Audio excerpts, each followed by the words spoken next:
Hey there, welcome back. So we're going to get continued here.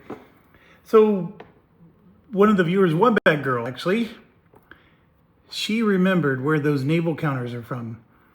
The game Corsair Leader had naval sights, and they were not red like this. They actually had an all gray background. She's absolutely right. And I was able to open my game of Corsair Leader. And here's what's funny. Corsair Leader has a 2.0 rulebook. I'd be curious, did it change much, the 2.0? Because what I did is I bought the upgrade pack and then never played it again. The issue I have with Corsair Leader is the gung-ho mechanic makes the game too easy. And my playthrough shows why. I'm able to get automatic 10s. I made it so my whole squadron had nothing but gung-ho points. It didn't matter what their stats were. They just get automatic 10s on their rolls. It doesn't even matter what pilots you have. I just took pilots that have a lot of gung-ho points. And then I think there was a way to refresh your gung-ho points. Like you get them back. And I had that mechanic mastered as well. And so basically I just went in and rolled 10s. I didn't even have to roll dice. I just got 10s all the time. I just don't remember it being challenging. And I really love the concept though. And now that I cracked it open again, I'm like, oh, this is really cool. They got all these cool... I do remember it being very frustrating because there's a separate bag for each year. So depending on when the campaign occurred, you had a different bag of bandits. That was the most painful thing about that. It was just a lot of bandit shit. Oh, excuse me. You had to keep them separate. And, that's always painful. The Nimitz leader, or Field Commander Nimitz, that game is like that, where you had to be really careful about keeping all your stuff separate. Anyways, enough reminiscing. Let's get back to this one. As we know, we got this target. We're going to be able to bring 5 aircraft. So I'm going to set up my ECM pods over here to the right so we could do our normal system. And 1 second. We're going to grab 5 ECM pods. And here we go.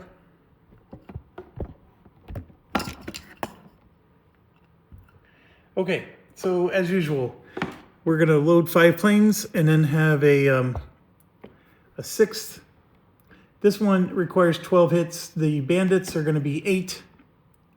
There's a lot of sights. Actually, before we get into picking our pilots, we do get to see the sights. We get to go on an excursion. So here we go. 1, just drop 1, 2, 3, 4, and then 1 in the middle. So no sight, no sight, no sight. This is a 1 range and a 1 range. I am really shocked that we got 3 no sights out of that. These 2 we do need to take out. They will be able to shoot at us if we get over target. This one on the right has really poor numbers, so the one on the left is the higher priority if I had to choose. Other than that, that does make things a little simpler for us. And I was making the comment that these are still not a naval target. So my naval bombers who need experience points, they're both skilled, but we could be leveling them up. I think I'm not going to send them on a mission. I'm going to send my aardvark and my other aardvark. We're going to send both aardvarks. So Cortez will be the leader, and that means El Cid's sitting out again. I love El Cid. I just don't need both. And from an air-to-air perspective, like I said, we're going to draw 8 of them. Morita, it has 2 stress. Hansen has 4, so Hansen should probably sit out. Stool can go. We could actually bring Duo. Are we going to bring Druid or Rogue? We've been bringing Druid a lot because I felt like his is more expensive to use, and Rogue is able to spam his a little bit more. So if we're having a really tough battle, I want Rogue in it. So that's why I keep bringing Druid. Okay, so that's 3 planes. Druid doesn't count. We have... so this is a heavy bomber, heavy bomber. Between these two, the target should be destroyable. So then we have Shrike Missile and air-to-air. I think this time around I am going to bring... Well, should I bring JB? I mean, Marita only has 2 stress. Well, let's see. Where is this target? I'm bouncing around my head. 66. Where's 66? Oh, it's in our home territory, so it's only a 1 stress mission. So, with it being a 1 stress mission, Marita has 2 cool, so I'm going to bring him for air-to-air. To JB's point, we don't need the ace if we don't need the ace. So, I mean, he's fresh, he's ready to go. At the moment, I don't need him. I do get to bring 1 more, and with the 2 heavy bombers, I do think it needs to be another air-to-air just to deal with our conundrum that we always run into. I would like to maybe bring somebody who can also bomb. And you know what? I'm going to bring Duo. That's not another air-to-air, but he can do the Shrikes. And he can carry aim 9s. But the big thing is he can do the Shrikes. Do I really want to bring him? Who else can I bring? I can bring El Cid, which I've been intentionally holding off. I can bring one of my naval bombers, which I've been intentionally holding off. If I want another air-to-air, I got to bring JB.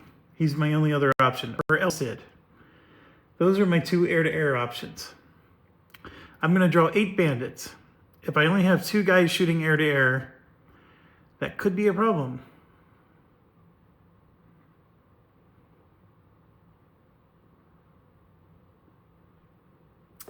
All right, I'm going to leave Duo out. The naval bombers actually don't make sense because I brought the 2 heavy bombers. All right, we're bringing JB. I need another air-to-air, so we'll do that.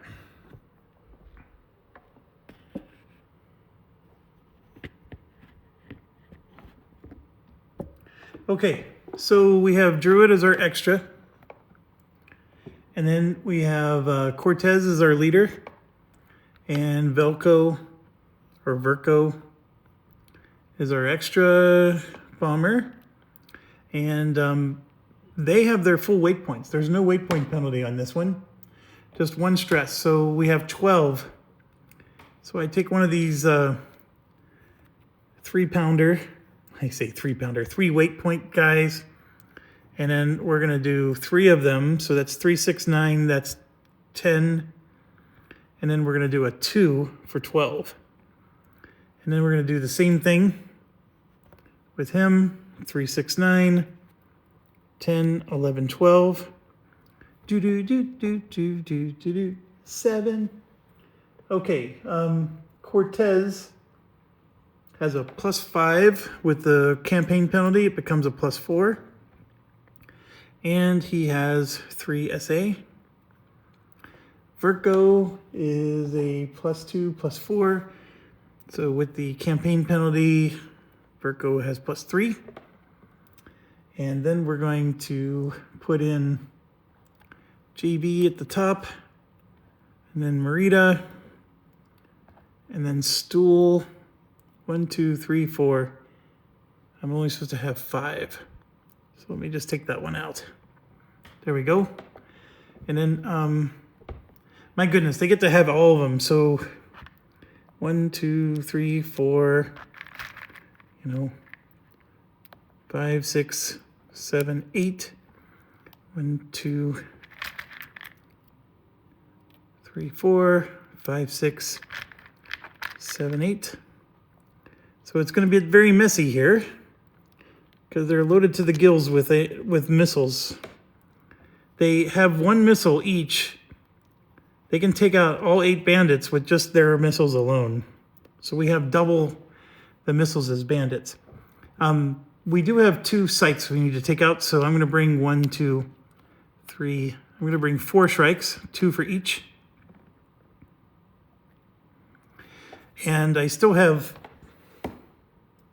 4 more weight points, so we're going to bring 4 aim 7s. I could try to drop a bomb. So I'll bring 2 aim 7s and a 2. One of the 2 weight point bombs. So that's 2, 3, 4, and then 4 more for 8. There we go. All right, Stool has an SA. Marita has an SA.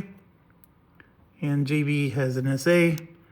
And Rita also has a Bushido.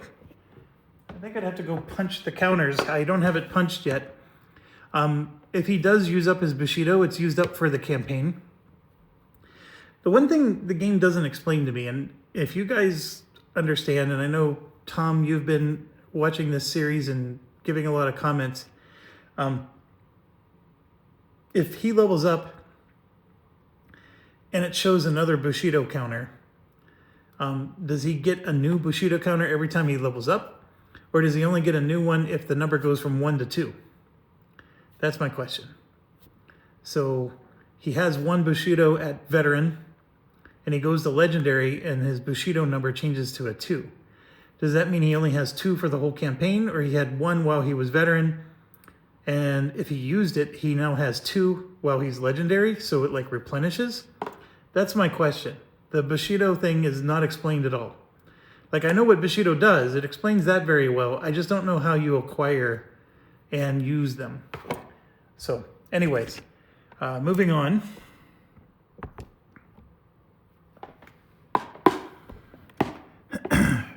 Okay, we determined and place sites to be signed. Let's do target bound event card. 1 random pilot flying this mission uses his shaken skills when he's okay or shaken. Ignore if you have a tanker.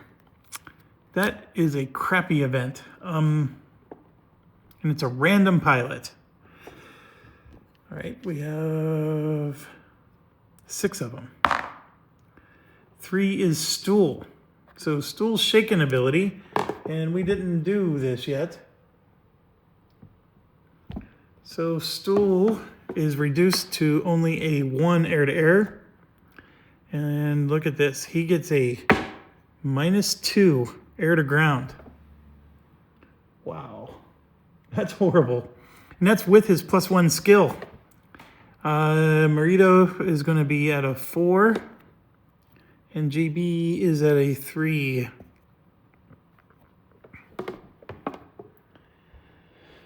All right.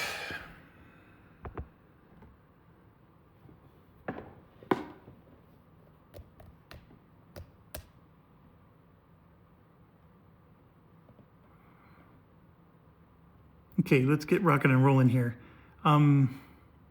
We place our aircraft, choose our altitude.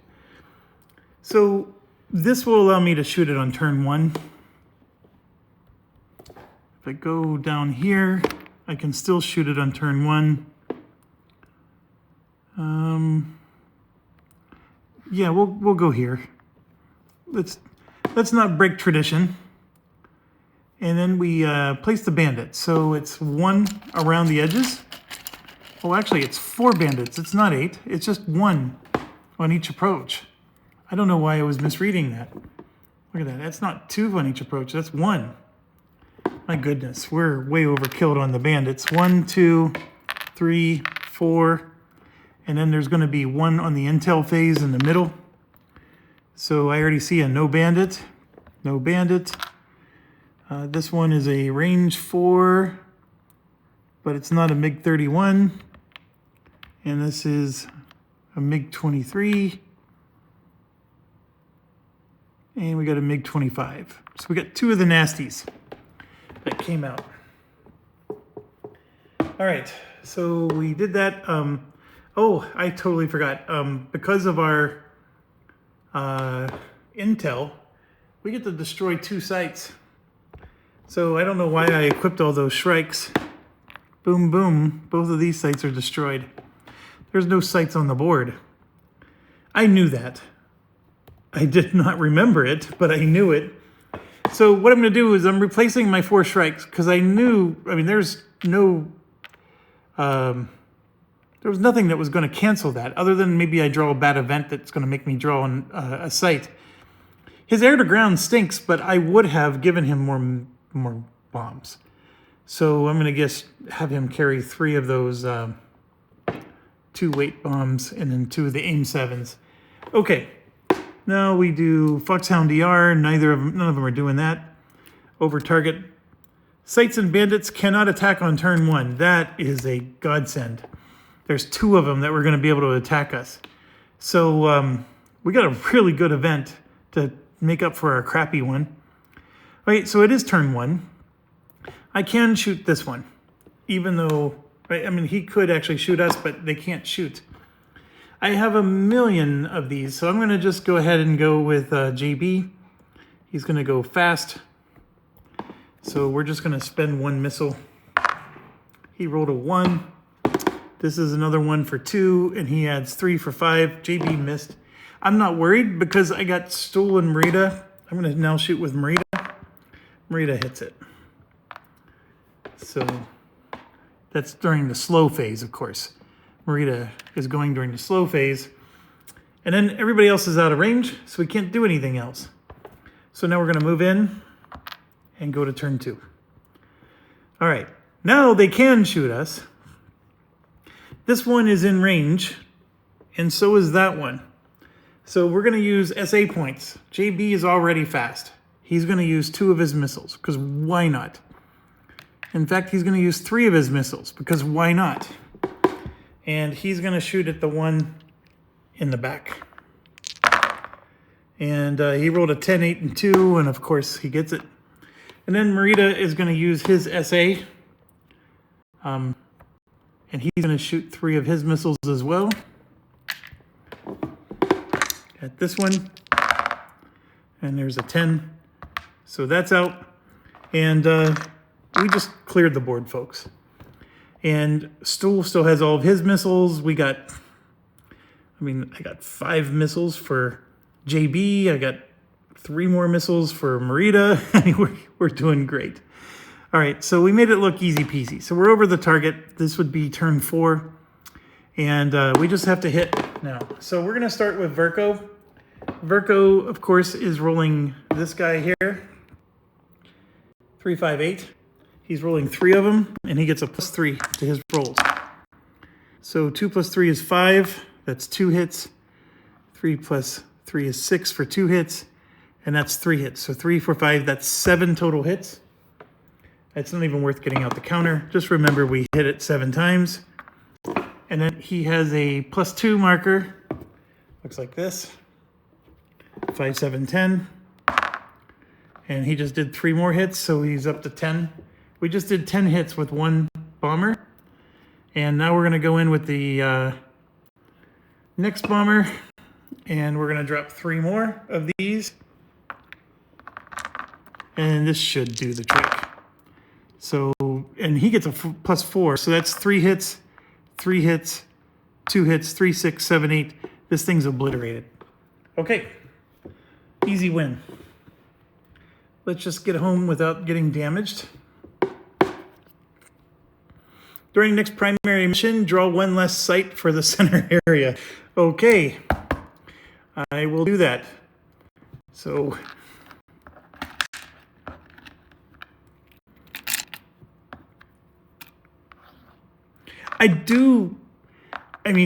it's so interesting how this is different than Hornet Leader. I am liking how this one is less focused on the sights. Like Hornet Leader, the sights were the biggest threat. And AGM-88s were so critically important. It's not the case here. And I don't object to it. I don't object to it at all. It still takes some getting used to. All right. So this was target 66. Order 66. And we started with 16 SO. We spent none. We destroyed the target, and we got 4 victory points for it. So now we're up to 65. And just doing a check, that is still in the good rating. This is day 9. And then all 3 of our markers move 1 more. Ding, ding, ding. So that's good. Let's do exactly that. So 1, 1, and 1. No actual game change, other than it is moving to the good points. We'll do Cortez first. Cortez has a cool of 1. We gained 1, so Cortez keeps his 2 stress. He gets to give his 2 experience points to someone else. We have Merida, Stool, Verco, and Druid. He's going to give it to Verco. So we'll give 2 to Verco. That's going to guarantee that Verco levels up. And he needs it. All right, and then JB is just going to go home. He had no stress to start the mission. He still has no stress. He just went for a joyride to tell us about all the sights along the way. Merida here has 2 stress and 2 cool. He only gained 1 stress, so he actually gets to reduce his stress by 1. And then, of course, he gets some experience points here. He's currently at 5, and now he's at 7. He needs 1 more to become legendary. I don't think I like the legend. I mean, I understand why they did the legendary thing, because there's an Aces expansion, so you can't call him Ace anymore. I just love the term Ace. It's just a good, perfect term for the top level. If anything, I would have called it the legendary expansion, just to be different. And, you know, it makes it easier for writing on small pieces of paper with small blocks. All right, Stool is next. He has no stress, and he still has no stress. Stool has 7 experience. He is going to level up, and he is going to be our first one to make it to legendary. And I'm going to put an exclamation point, because he doesn't need to carry over any more experience points. All right, so let's see how our bad boy looks. So here you go. 2 cool, 1 SA, 3 air-to-air, 0 air-to-ground. Turns into 2, 1, 3, and then 3 air-to-ground. He is now the perfect pilot. 2 cool, SA points, 3 and 3. I mean, Stool is cool. So stay in Stool, kids. All right. Stool is done. No more experience points for him. Verco is next. Verco has no stress and gained no stress. And Verco got 2 more experience points. So Verco is at 10, and then we get 2 more for 12. Only needed 9. So Verco is going to become a veteran with 3 left over. That 3 left over is going to be nice. Don't expect huge changes, but Verco is still only at a +2, and now still at a +2 with multiple SA points. I don't even know what you would use that for. And then eventually, if we could get him to legendary, he gets his +3. But he needs 9 more. So that's why I keep giving him the experience, because he's the one that has the longest way to go. We're probably not going to get there. And then Druid keeps sucking up all the experience, even though I probably want to give it to Rogue. And Druid is... Which one's Druid? He's at 4. Druid is 1 away. It's up to 6. And none of these people gain stress. Duo loses his stress because he didn't go in a mission. And then Hansen loses all of his stress. Like, we literally only have... we have 2 stress on Cortez and 1 on Merida. The whole squad is raring to go. And I'm sitting here on 16 SO points, ready to use them as a priority R&R if I need to. But all we need is just one big nasty target and we'll be right back in it. We've done quite a few in the stress zones, so there's not that many left. Our discard pile, let me organize it a little bit. And let's try to jump into the next day. Let's go to day 10. And we have Sevastopol, which is a secondary target. So I'm going to set that to the side. It's a secondary target that takes 6 aircraft. Holy cow. And then what would be our primary target? A small strike. I can handle this. This is 4 Yak 38s. No other bandits or sights drawn. I mean, we will draw one because of the intel. And this says that for the primary mission, we draw one less center area. Well, that's worthless because the primary mission has to be this one. And that's our secondary. So we got 4 and 6. Now, the rules specifically state you don't have to choose which aircraft are going on the secondary when you do the primary. I like to because I want to make sure I have all the right pilots for the mission before I commit. Now, this one is a pure air-to-air, nothing else. And, of course, this one is a bombing run with 8 bandits. I got the number right this time. Let me zoom in for you. And then you can see there's sights all around. We won't get to see those yet until we actually prepare for the mission. +1 stress. It's a naval target, and it's secondary, which that doesn't mean anything. And you can see it's launching a bandit every round. So that's going to be important. All right, let's see where these targets are for stress purposes. So the primary target is 37, which is right here. And then the secondary target is 58, which is right there. So they're both in the same stress zone. It's going to be a weight point of -1, stress 2. Okay, I'm liking the way this is shaping up. So we can bring 6 on this one. It's going to be a lot of air battles.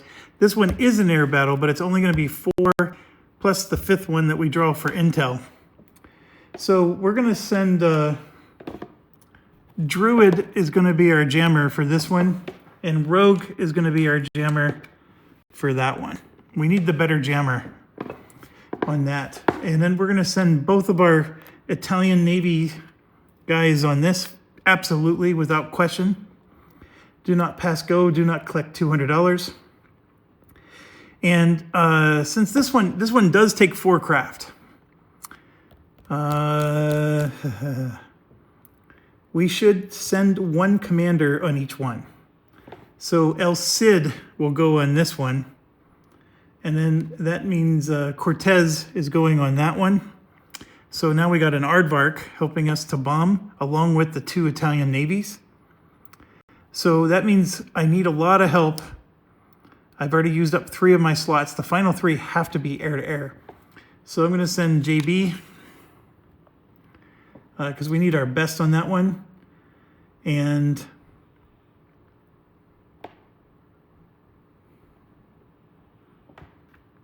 we already have, nope. And then I'm going to send Stool and Merida. We're going to send all 3 of these. We're going to send our best guys over there. No insult meant for these other ones. Can I get 7 hits with just Cortez? No, I got the naval bombers. Never mind. I'm going to get 7 hits and then some. So then for this one, I still need 3 more pilots. I only have 3 more in my squad. So it's going to be Duo, Verco, and Hansen. And these 2 are my only anti-air guys. Duo can equip a AIM-9. I don't even think Verco can. Nope, they can't. So he's just coming along for the ride. All right, that's what we're going to do. And this is going to be glorious. We finally get to do a secondary mission, and this is going to definitely help us to get our achievement of A+. So we're looking at 2 victory points for this guy and 4 for the other. This is the perfect primary mission when you have a secondary like this. If this would have been a bigger target, it would have been more of a conundrum, and I probably only would have been able to do 1. Okay, so for the first one, there's only 4 pilots. And we'll get all this stuff out of the way. So, and then we'll get all the aim 7s. So it's 1, 2, 3, 4. 1, 2, 3, 4. 1, 2,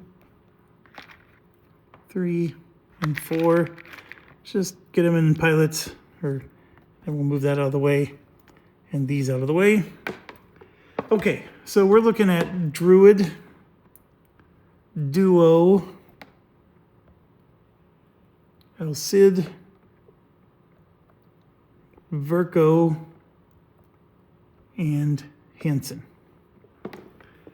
All right, so -1 turn to do our objective. 4 air objectives. So there's for sure going to be 4 planes on this mission. Duo and Verco can't do diddly. Verco doesn't even have a gun pod. So Verco is just there to absorb hits and be a target. Oh, we can equip a gun pod on him if we wanted. So, I mean, we could do that. What an interesting thing to do. His air-to-air is +0. So the chances of him hitting are very poor. What I'm going to do instead is he's just going to load up with all the Mark 20s you can imagine. Because sometimes you need to expend air-to-ground targets to avoid getting shot at. So we're going to do that. Duo can take aim 9s, so he will. He has a weight point of 6. We got a penalty of 1. So he can take 4 aim 9s. We'll give those to him. Now remember, an aim 9 is a different animal. It can shoot 0 or 1 space away. But the 1 space away still works very well. Now his air-to-air is a +0, so he could even theoretically hit with it. So Duo has a special action point. Verco has 2 special action points. Our flight leader is going to still be El Cid, who has 3. No, El Cid has 2. And then Hansen has 0. So we are in a bit of a pickle. We're only going to be able to go fast with Hansen and El Cid once. Because I'm going to have to burn both of my SA points from El Cid, and then I'll be done. These 2 can't give them to other people because they're not the flight leader. Duo, if he's ever in range, could use his on himself. And then as far as everybody else, I mean, we have 8 weight points each. Verco, like I said, has 12 weight points. Just imagine he's just loaded with crappy bombs, Mark 20s. And then here we go. So 1, 2, 3, 4. And then 4. Weight point penalty of 1. So that's 5. And then this is 6. So they each have 2 more. So they're loaded with 6 each. That's more than enough to kill 5 bandits. The question is just going to be a matter of how quickly are those bandits going to be shooting at us at once, or can we pick them off, piecemeal? And of course, what's going to matter is all 4 of the objectives are going to be in the middle. And per the rules, I always said that, hey, if it's an air objective, it's going to move closer to you. The rules specifically state that even the air objectives will not move. And I figured that out in the player help sheet section where it's explaining the 1 bandit thing. Let me show you. So right here, the 1 bandit, 2 bandit. This is the rule clarification you guys told me about the carrier, right?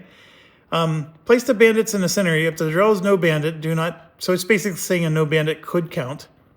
Bandits drawn by this trait are not considered objective bandits and may move out of the center area.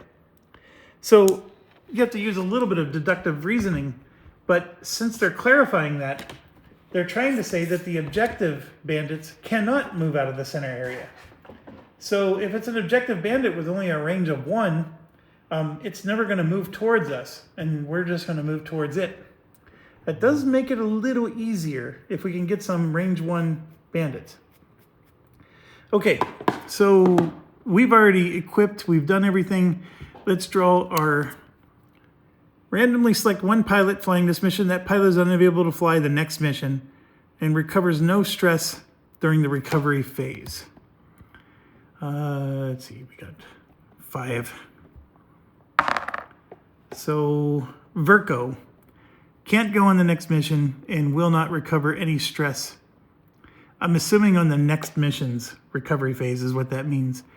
I'm going to just put this over top of his card to remind myself that I got to apply that to him. I mean, not having Virgo sort of stinks because if all these guys get stressed out, I need a bomber for tomorrow. But at the same, like Duo would have been the perfect one. But I don't get to choose. I wish they would have given me experience point for that. But the good news is they get to participate on this mission. All right, so now we are going to place our aircraft. And of course, this is a crapshoot because where are they going to come from? I'm going to be different. We're going to start over here on the top. And they all go in the middle, so it sort of doesn't matter. So here we go. We're going to draw 5. The first 4 are the objective. And I'll put them on the left. The extra intel one is going to go on the right. Okay? So 1, 2, 3, 4, and then 1 on the right. Now this no bandit is another draw. And the no bandit just leads to another draw. Until we get 4 planes. And I don't know how well you can see those, but we got a really good draw there. 3 of them are range 1, only 1 of them can hit us. And then this guy is a range 1 as well. But that one can pursue us. Okay, and then we are now, during turn 1, bandits conduct their attacks before the fast pilots. So that just means this guy's going to attack us, and thank goodness none of these can. So we got a little lucky there. But yes, they will be able to attack us before turn 1. And I believe that's where we are now. Because none of those are doing the Foxhound phase. You know, I really dislike the Foxhound thing, but I am very appreciative that very few tiles actually have that on them. We've experienced it, 3 times maybe in this campaign? And it's the right balance, I have to confess. Having a Foxhound step all the time would have been very frustrating because you just can't mitigate dice rolls. The evasion is sometimes not good enough. But anyways, I digress. So this guy is attacking, so we can, let's ECM him. And I rolled a 7, so we ECM jammed him. So their whole turn is done. I don't need to go fast, I don't need to do anything. So we're gonna move forward, and now it's turn 2. So we are now in range of all of them, but see, and this guy would have moved towards us, because he can move. See these 3? With that rule clarification, they do not move towards us. So none of them can hit us. That's what I mean by it made it a lot easier. But that is the rules.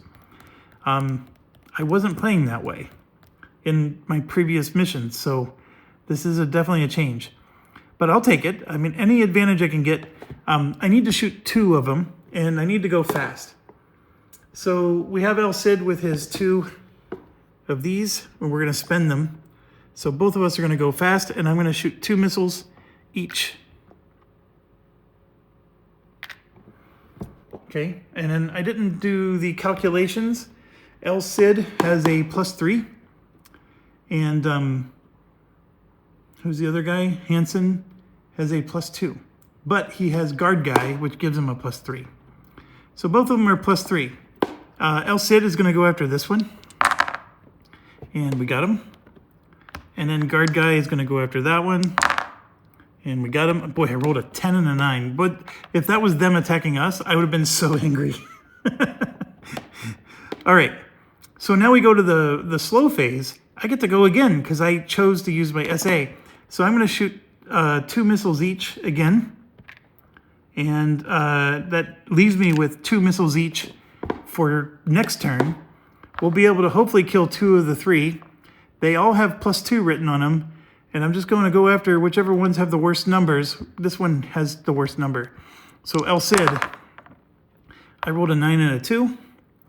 And then the next guy, Hansen, ooh, I rolled a 2 and a 1. So that 2 gets a 3. That would be a 5. That would normally miss, except he has a +2 on him. Boy, that was, the 1 would have still hit. So I didn't need to roll. But there we go. We did it. And here's the thing, and this is why I don't like the rule. I'm on turn 3. I don't need to go closer to the target. I could just stay back and shoot this guy. There's nothing he can do. He's not going to shoot back. So I'm doing neener, neener, neener, because he's an objective, and I'm staying 2 spaces away, and I'm going to shoot 2 missiles, and boom, he's gone. Otherwise, he would have gotten a shot at us first. If he would have moved in. I just think it would have been harder if they would have moved towards us. But he's an objective, so... Oh, it's 4 Yak 38s. Oh, I didn't even catch that. Hold on. The Yak 38s are...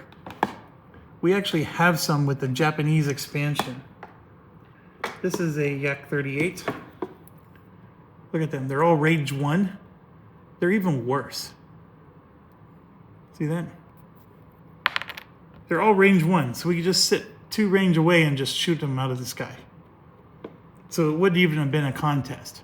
And they get a +2 on them, so hopefully you agree with me that we still would have obliterated them if I would have put the proper plane in there. But yeah, those are Yak 38s. They're specifically from this expansion, actually. I said Japanese, but it's actually the Hellenes, the Greek expansion. There's when you do the Bulgarian and Romanian ones, there's some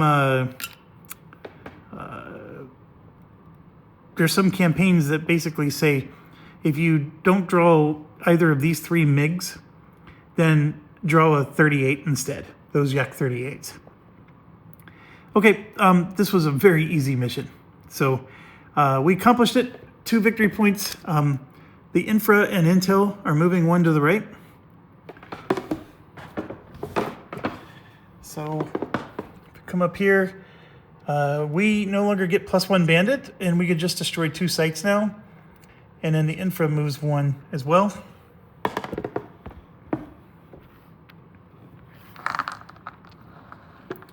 And then let's get our thing in. So our first target is 37. Then I put a slash. Second target is 58. Then we have 16 SO. I won't say how much we spent yet. And then we destroyed the first target, and I'm going to put a slash. And the victory points is 2, which becomes a 3, and a slash. There we go. So now Verko won't be able to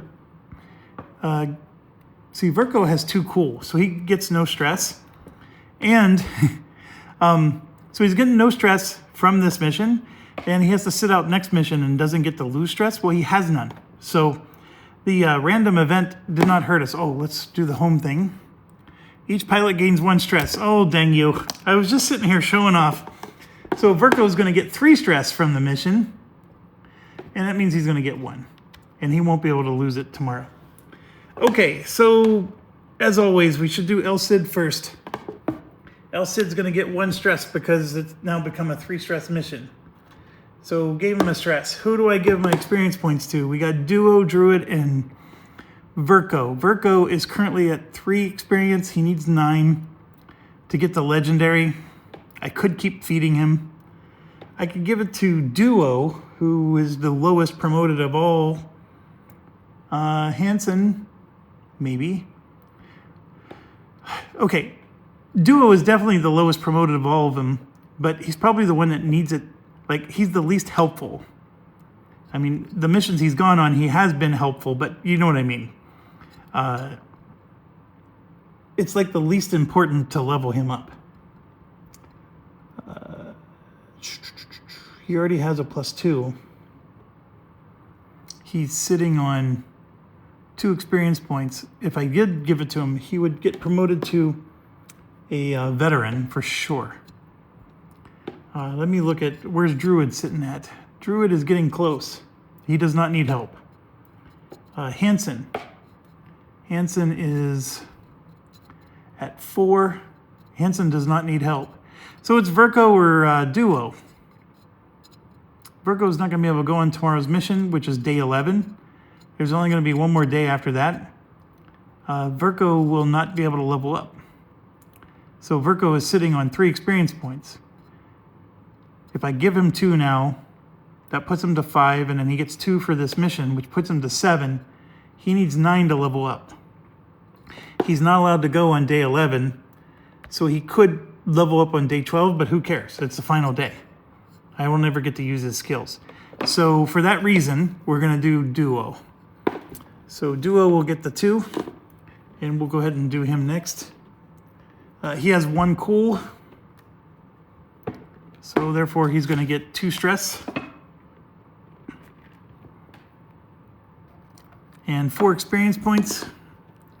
Plus the 2 here is 6. He needs 5 to level up. So he's going to become a veteran with 1 left over. And don't worry about, like, since we're doing 2 missions, because each plane can only do 1 mission each. So you can just fill up the whole block. All right, so we got a 1102, 2113. So he is significantly better with that level up. And like I said, these other guys are leveling up. So we got Hansen here. Hansen has a cool of 2. So that means he'll get 1 stress. And he's going to get 2 experience points. And Hansen here has 4. He needs 6 to level up. So Hansen is going to become Ace. It's just so much easier to write Ace than Legendary. I guess we could just do Leg. And here we go. So we have a 2-0, 2-2. And now he's a fast pilot, which is a big bump. 2-0, 2-2. So no SA points, but he's finally fast, which helps. Helps a lot. He won't drain the SA points as much.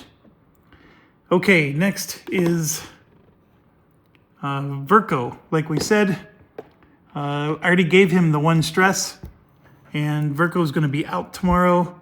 He's going to be up to 5 experience. And I think that's where he's going to end, because we won't do experience on the final mission. And then Druid here has 3 cool, so he's not gaining any stress. We haven't needed him at all.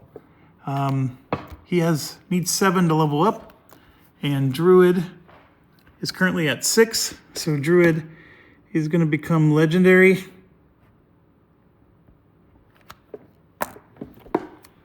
And here we go. We sort of looked at him already, but 2-0, 3-2-3. And now it's 2-0, 2-1-3. So the spoof got cheaper, the deny got cheaper, but the enhance still a little expensive. But the other thing though is his shaken thresholds are better, so he could use the skills longer. Okay, I think that's everybody. And we still got another target to go. All right, this one has sights all around. So let's go see the sights. 1, 1, 1, 1, and 1 in the center. Okay, so this one is a nothing burger. This one is a threat. Small one. This one is a big threat. This one is a no sight. And this one is a threat. Because if I go over the target, he's going to be guarding low.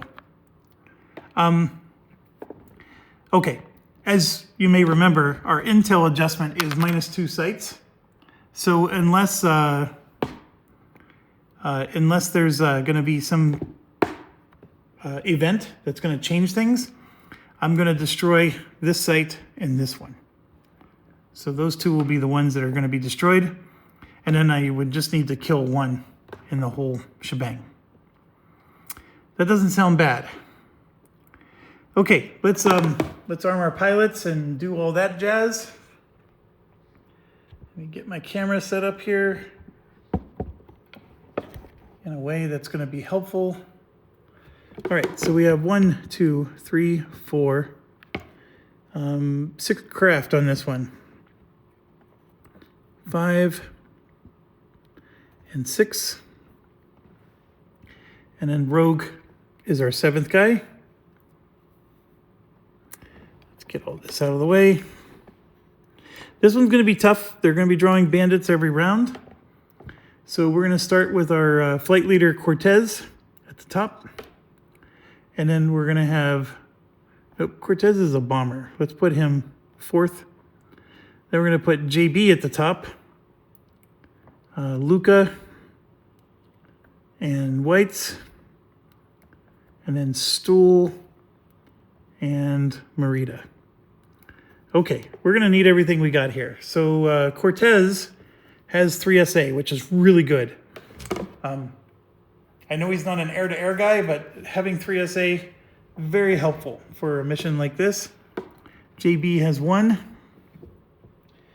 And then JB is +3.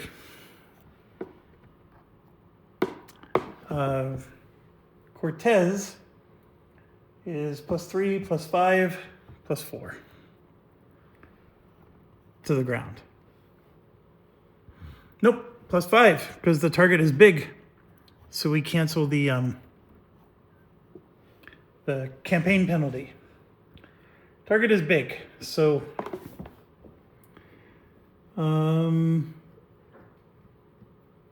we're gonna get +1 stress on this mission. Yeah, we're good. Okay, next is Merida. Merida has a +3, +4 air-to-air. Merida also has 1 SA. Stool has 1 SA. And he has +3, +4 air-to-air. And then his air-to-ground is +3, +4. Yeah, +4. But if he's shooting a sight, it's a +3. That +4 is only against the target. Okay, Luca has a +2 air-to-ground, but he has Mare Nostrum, which is +4 for +6. So Luca is going to have a 6, and then White also has a 6. I mean, these naval bombers rock. Okay, and then I don't think either of them have SA. No. All right, so we have to Shrike 1 craft. So Stool is going to equip 2 Shrike, part of his weight points. All right, so the weight point penalty for this is 1. ECM pod is 1, so everybody gets a -2 penalty. Starting with a JB, he's going to just load 6 AIM 7s. Merida is going to load 6 AIM 7s.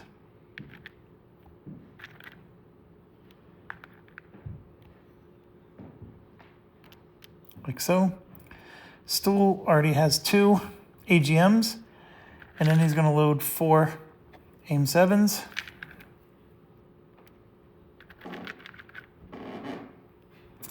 And then Cortez, well, he's there to bomb the snot out of this thing, so we'll give him a 3 weight. Times 3 is 9, 10, 11. So then he takes a 1 weight with him. I'm going to make that 1 weight a Mark 20, just in case we draw a center bandit somehow. Okay, and then Luca and Whites, they have 8 weight points. So they're down to 6. So they're going to do 2 3s and 2 3s.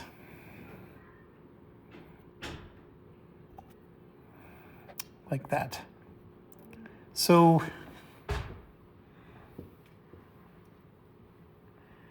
okay, those 2 3s with a +6 to their die roll. You just need an 8 to get 3 hits in them. So as long as he doesn't roll 1, he's getting 3 hits. So you're looking at 3, 6, 9, 12 hits just from those 2 guys alone. We only need 7 to destroy the target. That's how much we're overkilling this target. But I brought everybody I could, and I guess I could loan some aim 9s on these guys. I just don't know how much I want to. They're my Italian bombers. I've been saving them for this moment. If anything, Cortez is the one that I would load something on, but he's a aardvark. So maybe that's the problem with aardvarks. They're too specialized. The 12 weight points is glorious, though. All right, let's rock and roll. We're going to draw the target bound event card. Each pilot flying an experimental aircraft gains 1 experience point. That is not going to happen. We don't have any. Next,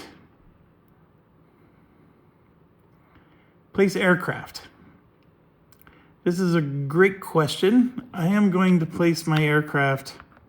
I don't want to come from the left because this guy's interfering. So we're going to place it over here, bottom right. That makes this one in range right now. Maybe I want to go top right for that reason. Because I'm probably going to be shooting aim 7s in the beginning, and I need time before I can shoot this thing. I'm going to do top right. There we go. Okay, next we determine and place bandits. So there's 2 all around. Here's 2, and 2, and 2, and 2. All right, so we have, for this one, a range 2 and a range 3. The range 3 is going to be nasty. The jammer is, so we got an airplane jammer. Going to make it harder to hit them. And a MiG-29. Over here, we got a no bandit. And a deadly one, but he's in range for us. And down here, a MiG-21. And a MiG-21. So some of them are in range. The good news is I can hit these 3 on turn 1. This one is the only one that can hit us on turn 1. And then, of course, we're going to draw a bandit at the start of turn 1 that could also shoot us. Everybody else is out of range for the moment. And we do the intel adjustment. And as promised, I'm going to destroy these 2 sites.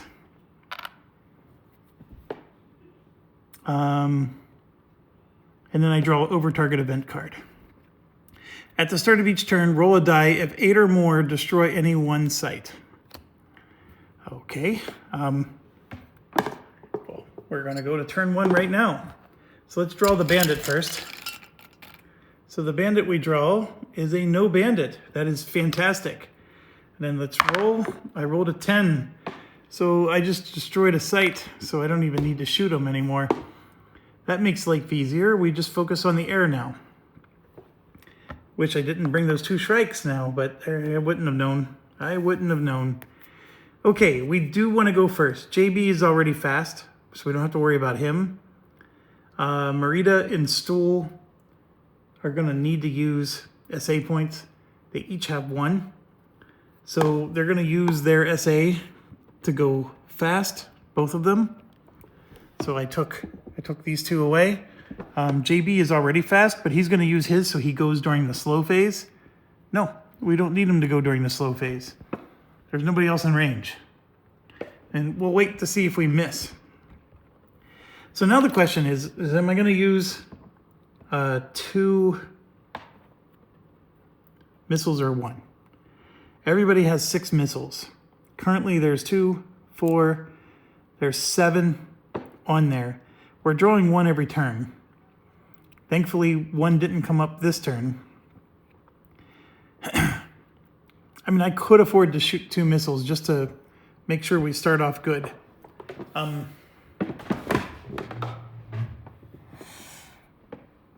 These 2 are going to be able to hit us this turn, so I'm going to shoot 2 missiles against them and only 1 missile against this one. That's how I'm going to resolve it. So I'm going to have JB and Marita shoot the 2 missiles, and then Stool will just shoot 1 since he has less overall missiles. Okay, let's do JB first. He's going to go after this guy, and he gets a +1. So that 4, well, he gets a +3, and then this is a +1, but it's dead. And then he definitely needed the 2. That 1 roll was not good. Marita is going to go after this one. He gets a +4, and there's a 10, so this one's gone. And then we have just 1 die against this guy. Stool rolls a 1, you jerk. Stool does get a +4, so that's a 5, but that's a -1, and that's a jammer. So the other guy had a -1. What did I roll?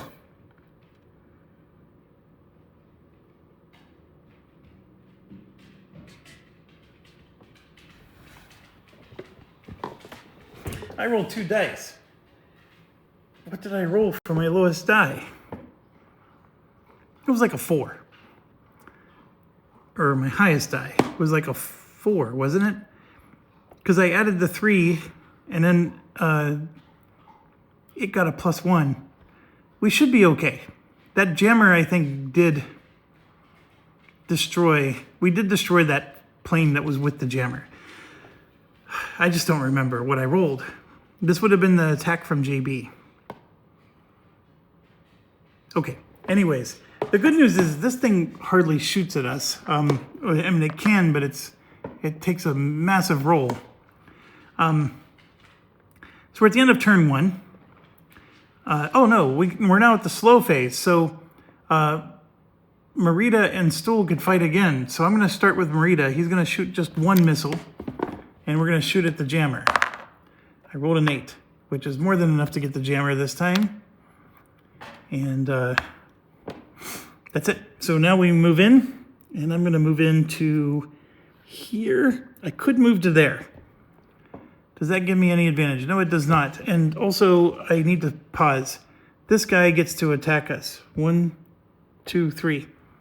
So we got to deal with 1 attack. So here's the ECM jam. It failed.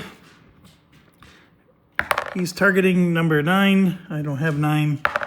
He's targeting number 3, which is Stool.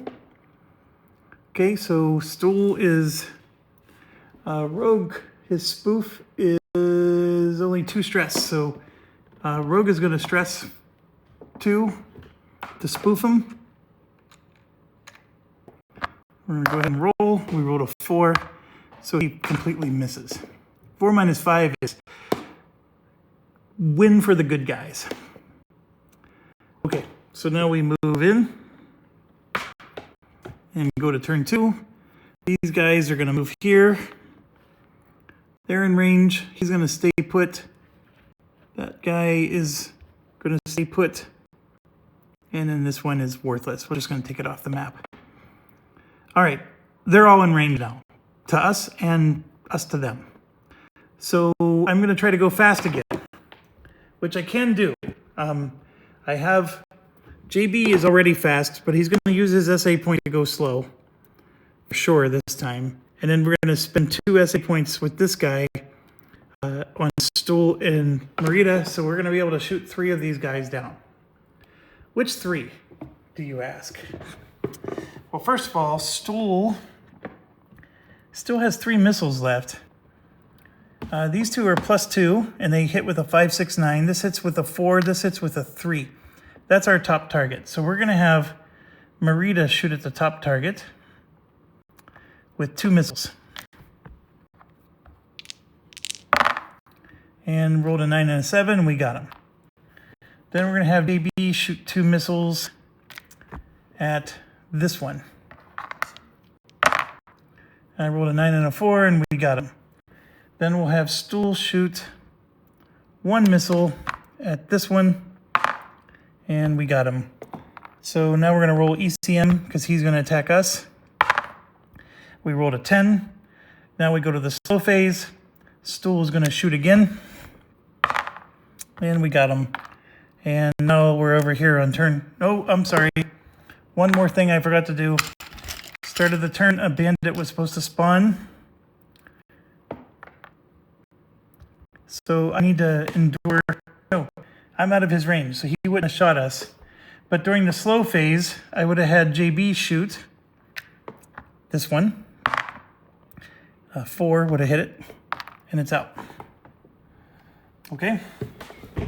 So now we move in, start turn 3, draw another bandit. And this one is a Yak 20, it's a jammer.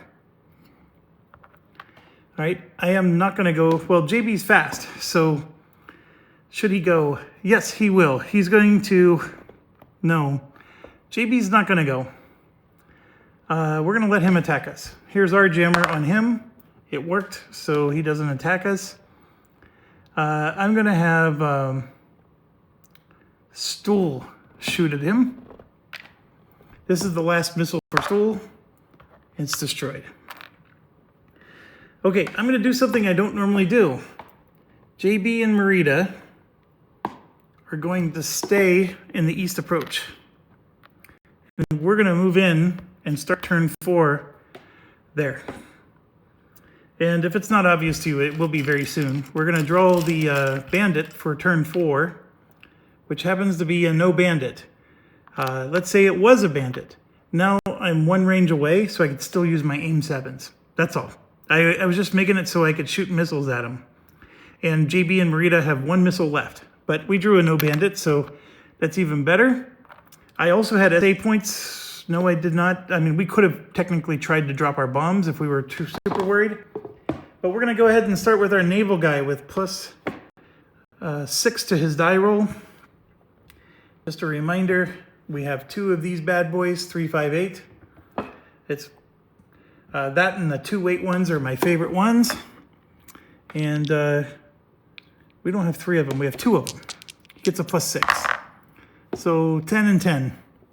So that's 6 hits out of the 7 we need. Then I'm going to go ahead and drop with the other naval bomber, who also has 2 of them at a plus 6. 10 and 10, destroyed. We're starting to cook with Pam here. Okay, move everything out of the way. Get our piece of paper out. Okay, for this mission, we still spent 0 SO points. I'm pretty sure we will. We have 16 left. We destroyed this target. It is worth 4 victory points, which becomes 5. So you can see the 3, 5, so that's 8 total victory point. 8, 5 is 13. So we're up to 73 for the day. And we are currently still in the good rating. The magic number for an A+ is 78. So we're at 73, we got 2 days to go. We gotta get what, 5 more? That's doable, especially since we get a +1 with all of our targets. Oh, homebound, oh, sorry. Inflict 1 stress on all EW pilots on this mission. Okay, that's fair enough. So 1 stress goes on Rogue, who already has 2 because he used one of his jammer abilities, so now he's up to 3.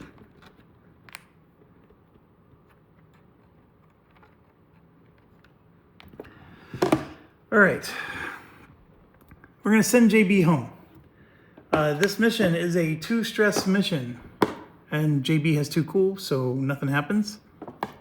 JB, we're gonna at least write NA, because he participated on the mission, and you can clearly tell I forgot to write him in for these other ones.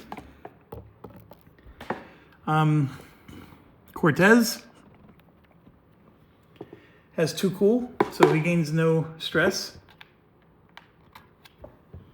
Oh no, Cortez only has 1 cool. So he's going up to 3 stress overall. And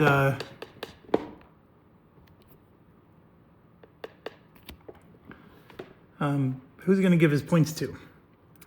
Probably one of the Italian pilots, because they definitely need help. How are we doing here? We got Luca with 2 experience points. He needs 6. That would level him up. And then we have Whites with 5 experience points. He needs 6.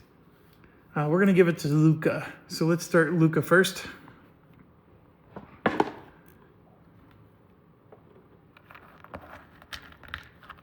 get these put away. The bandit system is a good system. For solo game, the drawing chits thing works. Even the Butterfield games where you draw chits, it works.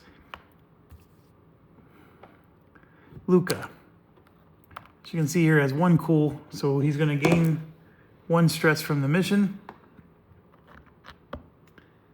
The target gave 1 more stress. So that means JB would get 1. And that also means Cortez is up to 4. And this guy is at 2. So we're getting 3 stress because of the mission. Okay, so we're going to get 4 experience points for Luca. Luca currently has 2. He hasn't gone on a mission since day 3. So he is going to be a veteran with 0 left over. And he will definitely get better. So we're at 1022, and now he's 1122. And if we ever got him to legendary, he would have been 2133. But still very, very good. I was holding them out for a lot of missions, so they missed out on a lot of experience points. But yes, we got him to veteran. So next up is Merida. And we're getting 3 stress, 2 cool, so he's going to go up to 2 stress. And then Merida here, let me get the camera so you can see better. Merida here has 7 experience points. He is now legendary. And it doesn't matter anymore. All right, so 2-1 with 3. Now he's 2-1 and he's fast with 3. So the fast is really good. So yeah, see, that's what I mean. All right, so he had 1 Bushido that we didn't spend. Does he get 1 more? Or does he still only have 1? That's the thing I want to understand. Okay. Next is Whites. And he should be leveling up as well. 1 cool. So he's going to get 2 stress. And Whites is here. He has 5. He's going to go to 7. So he's going to become a veteran with 1 left over. And here you go. So you can see it's a 1022. And now he's a 1122. So Whites likes to wear a tutu. That's what you get for being an Italian with a German name. Okay, next is Stool. Stool's legendary. So he doesn't get any more experience. He has 2 cool, so he'll gain 1 stress. He's too cool to be in Stool. All right, and then next is, that's Merida, that's Whites. Next is Rogue. Rogue has 3 cool, so he won't get any more stress than the 3 he already has. We haven't taken him on a mission in a while. Rogue is at 0, so now he's at 2.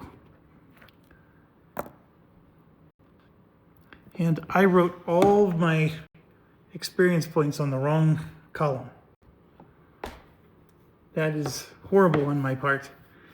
I mean, it's not a big deal, but it's going to be confusing. And I'm just going to have to write on the left column. You know why I did that? Because since this was here, I just naturally moved one to the right. Okay, well, anyways, we'll just have, there's 2 days left, is what I'm trying to say. And I guess I could still use the final column for experience points, because on the final day, I'm not going to care about giving experience points. Who cares they get the legendary on the final day? Yippity-doo. I don't get to actually use the experience points for anything. So 2 days left. If I can get 5 victory points tomorrow, we can even call the campaign. You can just sit back and drink some champagne or something a little harder. And it, like all other naval targets, does not move the banner or the dials. I am for sure going to end the video. Well, no, I'm only at 1 hour and 16. Let's finish this, right? I need something to drink. Let me go at least pause. All right, refreshed. Let's go. Day 9. I know my sheet's all screwed up, but we get to draw 2 cards now. The Corvette Flotilla. This is a 6 victory points. This is a victory right here. I don't need to draw anything else. We're going to bring 6 aircraft on the mission. And we're going to do that one. And it's 1 site in the center. So I'm going to draw it right now. It is this SR, but remember, I get to destroy 2 sites. It's part of my intel adjustment, so I'm not too worried about that. What 6 aircraft are we going to bring? I mean, it doesn't matter. This is the final mission. And the game rules let you just skip a day. If I have enough victory points, which this is going to give me 7. So this is going to do it. So who do I want to bring? I'm going to bring El Cid. I'm going to bring Druid, because Rogue is stressed. You know what? I'm allowed to bring both of them. There's no limit to how many support aircraft you can bring on a mission, I don't think. Verco is not allowed to go. We only need 4 hits to kill this, but we're going to bring our Italian stallion with us. So 6 aircraft. I have 2. He's going to draw a bandit a turn. So we should have Stoll with us. Merida is legendary. I mean, if I'm looking at who's not legendary, I mean, everybody is except for our Italian guys in duo. So we'll bring our other Italian guy. So that's 4. Merida for 5. And, yeah, we could bring Hansen for 6. But I'm going to bring, yeah, let's bring Hansen for 6. There we go. Those are our 6 guys. I'm not concerned. I think this is going to be an easy peasy mission. So, yeah, I'm going to put them right there. Target bound event card. Draw a MiG-31 and place it in the center. If MiG-31's no adjustment. Okay, that's horrible. And what I really dislike about it is I got to go through this dang cup to find a MiG-31. Way to prolong this final mission. MiG-31s, of course, are the ones that are going to be able to attack us. Okay, this just made it harder.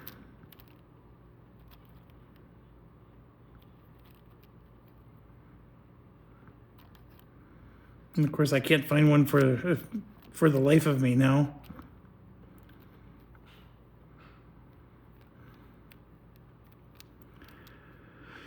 It might be easier to just look for the A.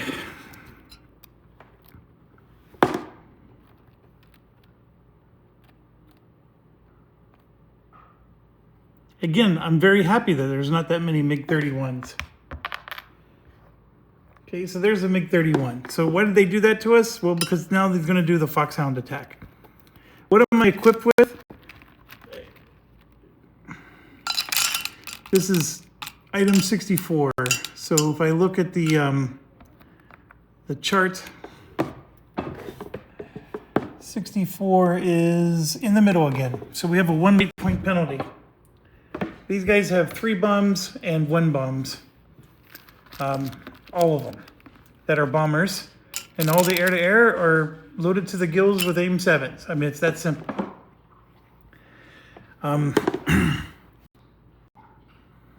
So how many AIM-7s is that? Well, they get 8 weight points, and we have a 1 weight point penalty, so 6 each.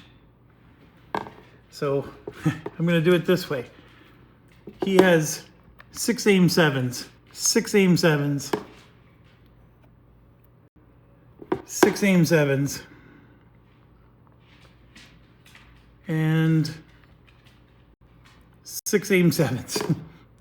I mean, I am loaded to the gills with air-to-air. Actually, this guy's not air-to-air. So 1, 2, 3 AIM-7s. Oh, Hansen, 6 AIM-7s. And then we have 2 bombers here. And they carry 8 weight points as well. So they have 2 level 3 bombs and 2 level 3 bombs. That's our situation. Okay. So this guy sucks. We just added him. Thanks, Mr. Event. We determine and place bandits. So there's going to be 2 around the edges. 1, 2. 1, 2. 1, 2. And 1, 2. So I was getting excited when I saw those no sights, but there's a bandit on the other side. There's a no bandit. There's a no bandit. Okay, so we have a level 3 or range 3 up there. These 2 are in range. This one is deadly. This one's out of range. He, of course, is in range. And then both of these are in range, but can't hit us. So we have 1, 2, 3 that can hit us. And the one at the top is out of my range. All right, and the one in the middle is out of our range. So we can only shoot one of them. So now we're going to do the ER. Let's see, we did the air adjustment. The intel adjustment is destroy this. Then we draw over target. No adjustment. Now we do the Foxhound step. He rolled an 8. 1, 2, 3, 4, 5, 6, 7, 8. So he's going after the rogue. The rogue will... he hits on a 158. The rogue will evade, but we're not going to do anything else. So we're going to roll 2 dice. I rolled a 7, which sounds horrible because a 7 is a damage. The rogue doesn't have any equipment to lose. So he's damaged, yes. 1 more and he's destroyed, but we're fine because we're going to spoof from here on out. Okay. Next. Turn 1. If I go fast, I can try to destroy these 4. Only one of them is a threat, but I could still do that. I do have to worry about SA points. El Cid has 2. Stool has 1. Marita has 1. Hansen has none. Okay, so I am going to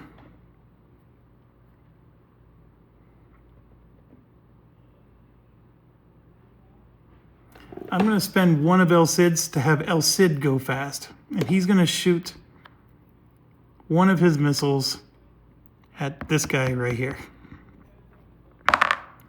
So he rolled a 5. That's a +2. That's a 7.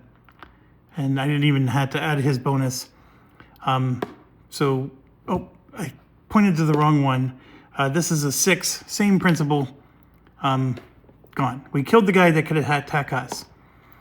during the fast phase. Then on the slow phase, we'll attack the other guys. But in the meantime, I do have to avoid these two. So we're going to roll, green is for the one at the top. We're going to roll for ECM. Green, they both failed. So Druid and Rogue are both going to jam and do a -1 to everybody in their region. So that's 3 stress for Druid and 2 stress for Rogue. No, 1 stress for Rogue. That's what makes Rogue awesome. But Rogue is up to 5 stress right now. So we got a -2 to all rolls. And then we're going to decide who he's going to attack. I rolled a 1. He's going after El Cid. Here's the 2 dice. I bet 3 turns into a 1. It's still a stress for El Cid. So El Cid is up to 3 stress now.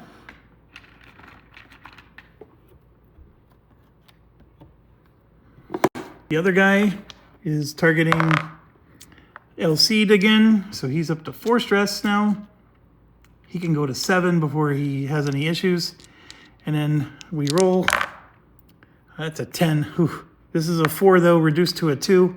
Nothing else happens, so we survive. Okay, now we go to the slow phase. So we're gonna have Stool shoot and Merida shoot. Stool and Merida both have a +4. And we're gonna go after these two. I don't even think it matters. A 1 + 4 is 5. These have a +2 on it, so they're both dead. And then El Cid has a +3. He's gonna shoot 1.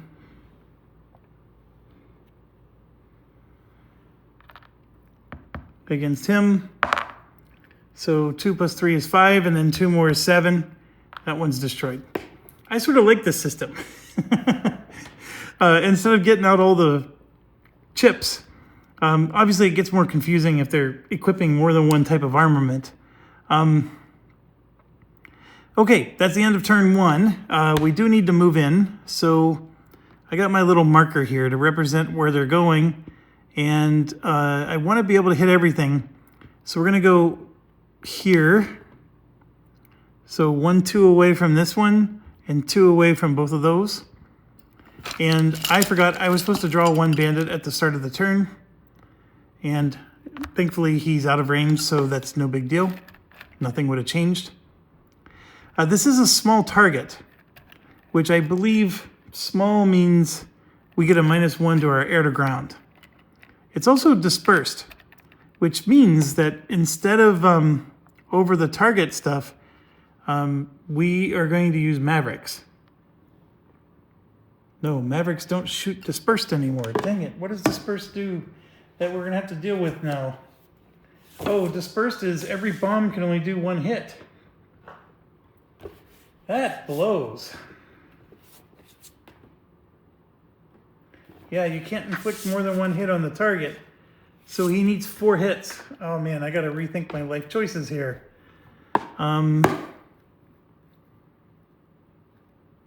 We're okay. We're okay. I have 4 hits right there. 4 bombs.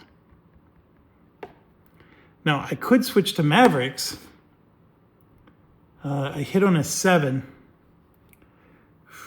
That's a lot harder than hitting on a 3. Yeah, we'll just go over target.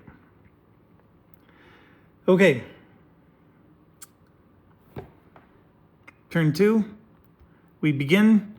I am going to spend all 3 of them to go fast. This one is going to go to 3. These 2 are going to drop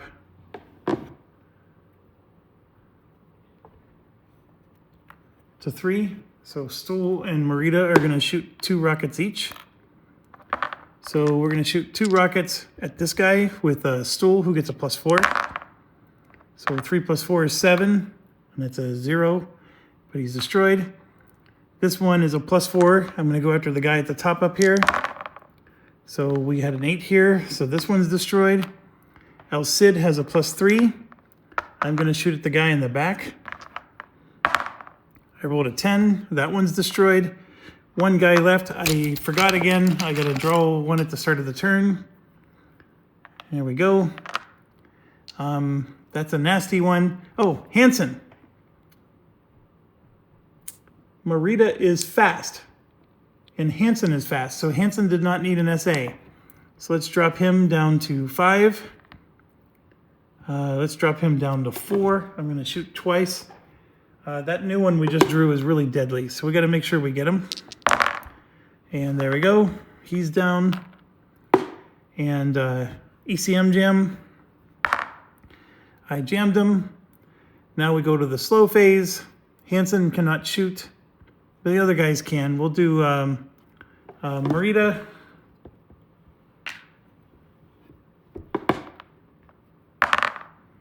Rolled an 8. He's destroyed. We move in. Start a turn. We draw a bandit. Hansen is fast. He's going to shoot the bandit, destroy it. End of turn. Move in. Hansen, all my air-to-air guys are staying back here. And the 2 ECM jammers are also back here. No sight, no bandit. So we can freely drop our bombs. I get to roll 4 times. I get a +4 against naval targets. Okay. The bomb that we brought in, as you know, it's my lovely 358. If I get a +4 against, well, hold on. I get a +6. 4 + 2, right?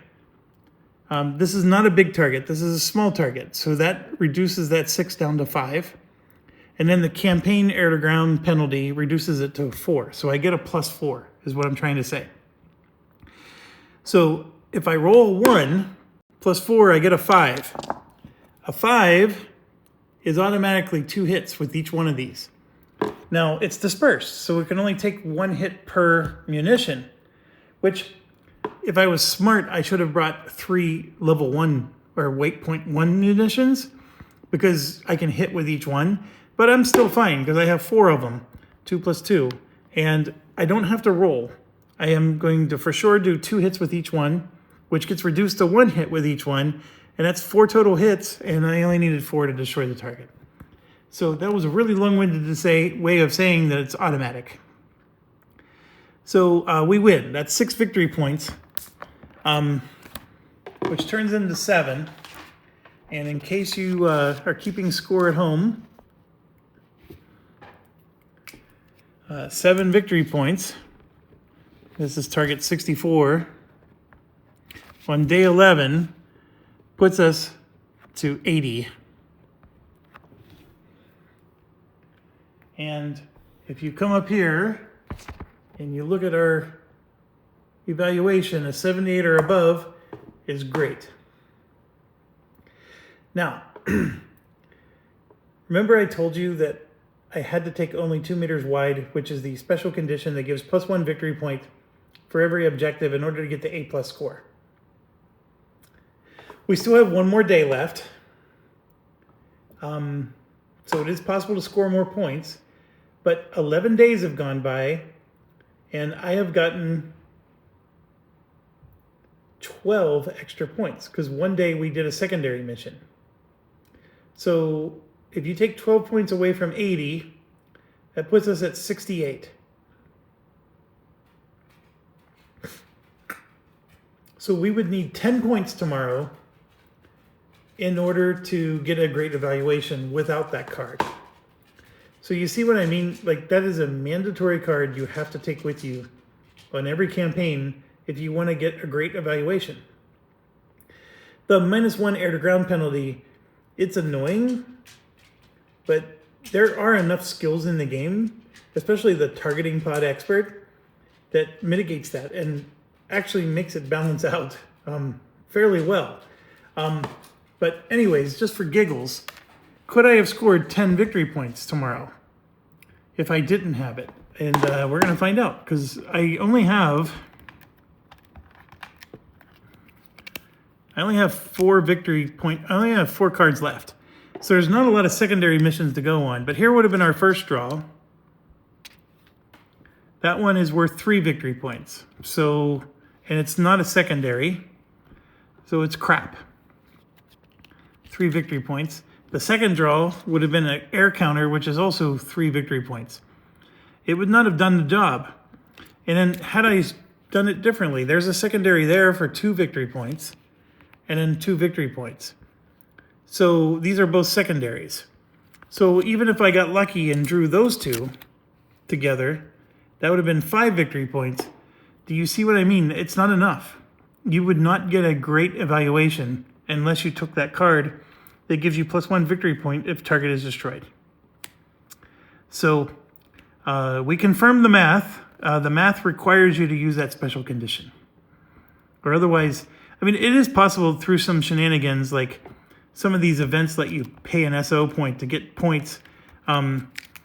It's possible, but we didn't get any of those in this campaign. We've drawn a lot of cards, and technically we were supposed to fly home, which can remove 1 stress from any 3 pilots in the squadron, which we actually, for the most part, had some pretty cool events. I like the events we've gotten. Some of them suck, but most of them were good. That MiG-31 made this last mission interesting. But anyways, there you go. We got a great victory. This is a expert difficulty. The hardest part about this was that very first mission. And because you don't have leveled up pilots yet, and you're going up against that helicarrier. And I know I played the rule wrong, so it should have been harder. Am I having fun? Absolutely. Do I wish I had like a servant that can pick up all my pieces and move them around so I don't... Like, that's the thing that's tedious about this game. That part I do wish. Maybe some other life I'll be able to do that. When my kids were younger, I used to be able to like have them move the stuff for me and, and then that's how they would participate with me in game. Now they play League of Legends. That's their thing they play all the time. That game is crap. So I don't know how I raised them and they end up liking that game, but they do. They also play Hearts of Iron 4 and a lot of Europa Universalis. I'll play those games with them. But yeah. Anyways, a very successful campaign. There are a ton of campaigns left to try. Can some of them seem samey? Yes, they can. But the thing I like about this so far is we had one campaign where it was all anti-air-to-air. This one was very heavy on the naval. It's a little exciting, actually, to see what, the designer did a great job of mixing up some stuff. The one where you're fighting Bulgarian and Romanian bandits, that one's just annoying because you have to sort the whole cup. I think once you get it done, then it's not so bad. After you sort the cup, basically the way the campaign reads is you draw only from the Romanian cup. So the Russian cup, you never draw from unless the Romanian cup is empty. So I looked at this. I mean, there's at least 8 or 9 of each. Here, you can see. So that's 1, 2, 3, 4, 5, 6, 7. That's 8 wide. 16, 17, 18, 19, 20. There's 22 of them. So assuming that it's 11 each, 11 Romanian, 11 Bulgarian, you'd have to draw more than 11 chips before you would even get to a Russian one. It's possible because if you have 2 bandits on each side, etc., etc. And some of these Romanian and Bulgarian planes, the bandits themselves are really challenging.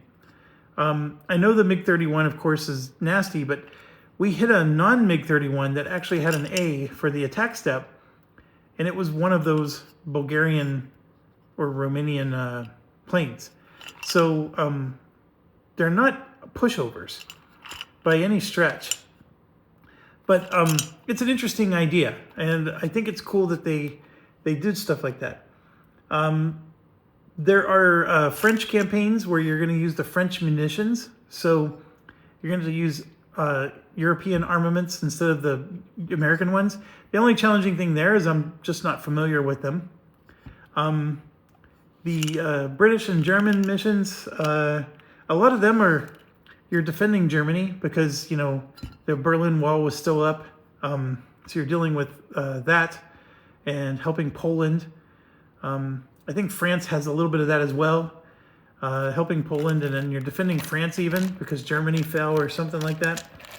And then the Japanese ones.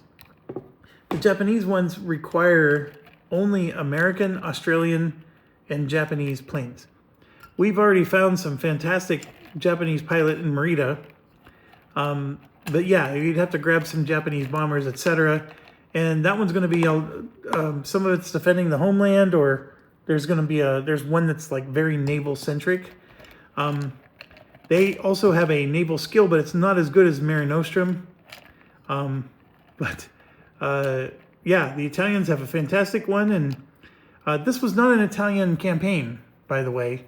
This was the Greek one. But I do think that there might be some Italian ones with naval stuff going on. But I'm rambling. I really liked the NORAD one. Now that I know what it is, and I looked at the targets, I mean, that one was a blast. Being able to just go air to air with all those. But yeah, what am I going to try next? I don't know.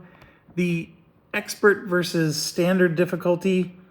I honestly, in Hornet Leader, I thought that the expert difficulty versus standard was you just started with less SO points.